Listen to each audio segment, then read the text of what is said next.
Со строг пост, молитва и силна вера во Бога, православните верници го започнаа 14-дневниот пост посветен на Пресвета Богородица. Овие денови се време за духовно очистување, смирение и молитва, но и можност верниците уште повеќе да се приближат до Бога. Во постот молитвата има посебно место, а верниците со надеж се обраќаат кон Мајката Божија за помош, утеха и застапништво. Богородичниот пост е време кога верниците ја бараат нејзината закрила, особено во миговите на искушение и страдање.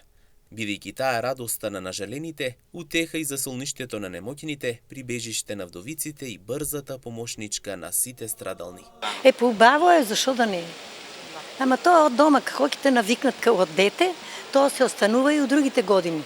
Најдобро е да посте, да внимава. Ако е човек со нарушено здравје, нека пази како посте, меѓутоа постоje, ја мислам, основата на здраво тело и здрав дух. Па, мислам дека најосновното нешто и двигател на самиот човек и духовно и физички е верата у Бог. Дека без тоа, мислам дека е тоа онаа клетка зачеток која што ќе го држи човеку у живот и у ведар. Да си ја прочисти душата. Повише младите постат него повозрастните.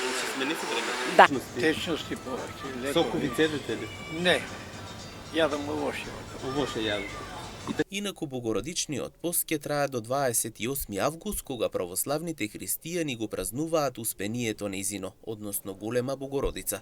Во текот на постот од понеделник до петок се пости без масло, додека во сабота и недела е дозволена употреба на масло.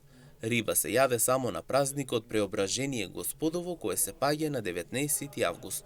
Постот сепак не е само воздржување од одредена храна, туку пред се време за молитва, покаяние, смирение и духовно приближување кон Бога.